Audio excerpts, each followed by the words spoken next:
Did you know that for this movie, at the time, James Earl Jones was 86, making him the oldest of the cast.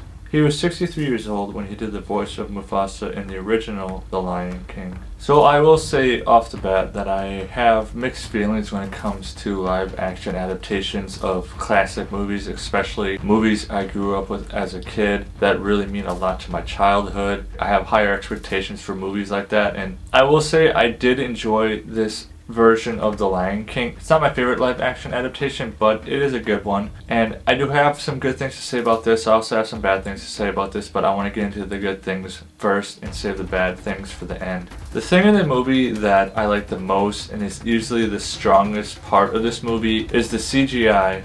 The budget for this movie was huge. It was $260 million. And the thing that just really impresses me about this movie is not only do the animals look realistic, like incredibly realistic. You would be fooled if you didn't know that this entire movie was CGI. You would think that some of these animals were real and they were brought in and they were just put in front of a green screen, and that's how they got some of these shots. But every single creature in this movie, every single landscape, every single piece of this movie is all computer generated, and I think that is absolutely incredible. I think this movie honestly kind of sets the bar to a whole new level when it comes to the possibility of what you can do nowadays with technology. I mean, this movie definitely still hit me with a bunch of nostalgia. Just seeing Mufasa and Simba, and we had James Earl Jones coming back to voice Mufasa. I mean, it still brings back all those memories, all those great times of me growing up watching The Lion King. I still watch Disney movies to this day. I still watch all the old classic animated movies, and I'm almost 30,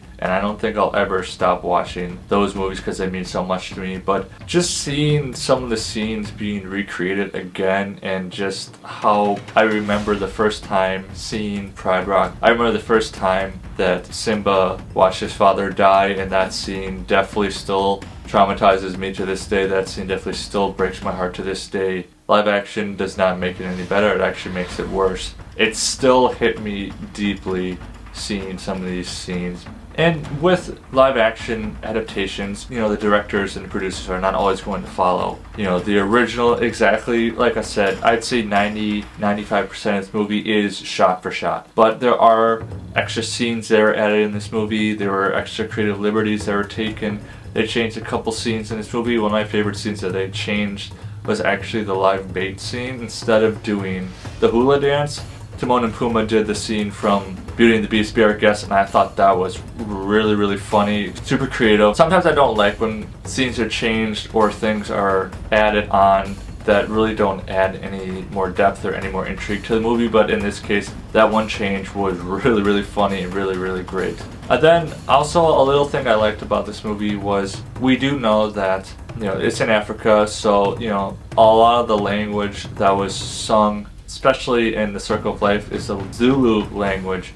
But they added another language in this movie that it took me a while to... I missed it the first time around, but when I had the captions on, Rafiki wasn't speaking Zulu. He was speaking the Xhosa language, which is the only time I've ever seen that language being spoken in a movie was Black Panther, and I love that. I love the cultural hat tip that this movie does. It just enriched the movie, added a lot more culture, a lot more awareness of the African dialects, and I love that. It wasn't forced like some things are forced nowadays. It was just naturally put in, and it was a very enjoyable educational moment for me. So the things I didn't like about this movie, I will say I love Scar, and the original Scar is one of my favorite Disney villains of all time. The legendary Jeremy Irons is unmatched with his voice acting and what he did with that character, and I was really disappointed that he didn't come back to reprise his role as Scar. He did say that he was interested, but Jon Favreau ended up picking Chiwetel Ejiofor instead, and I felt like that was a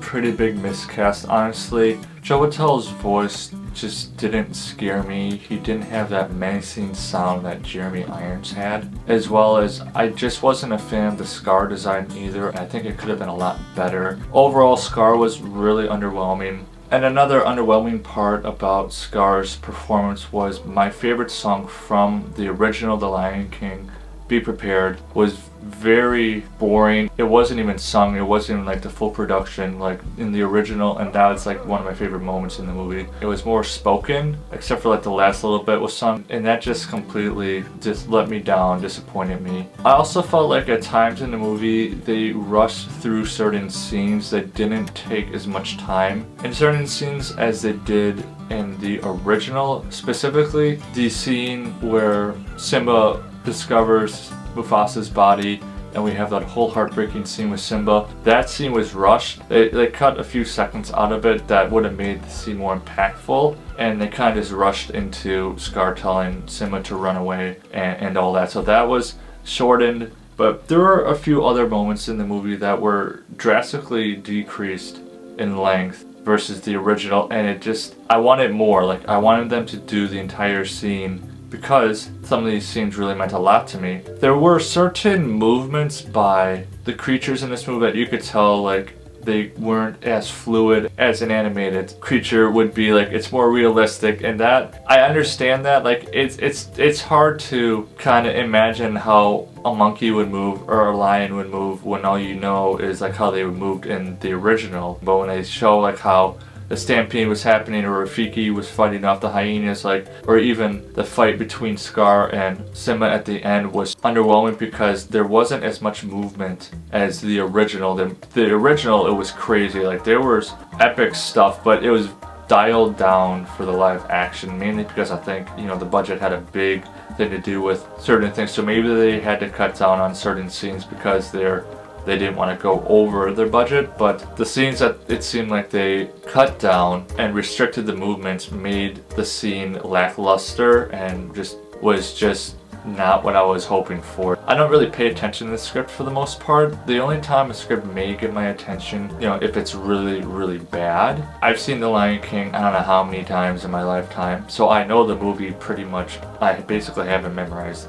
Like, I know good majority of the lines. And so yes, they kept a lot of the original dialogue for this remake, but they added a lot of dialogue too, and they even changed the dialogue on a few scenes too. But the way the dialogue that they changed it to was actually a mistake. Some of the dialogue that was changed, I know they were trying to make it different, maybe trying to make it more impactful, but I felt like some of the changes to the dialogue actually made the dialogue weaker. There were some moments where actually it was kind of cringy dialogue and not the dialogue I was hoping for, not the dialogue that I knew from the original. So I felt like the script was kind of weak as well. Usually I'm not that nitpicky, I will be honest. I'm usually not that nitpicky when it comes to the script. The Lion King is my favorite Disney movie, so I want to see it done justice with this remake, and this is why I have mixed feelings on live action remakes, because I never know what, you know, the decisions are going to be made and whether or not they're going to be good decisions or bad decisions. But with all that being said, I still really do love this movie. It is a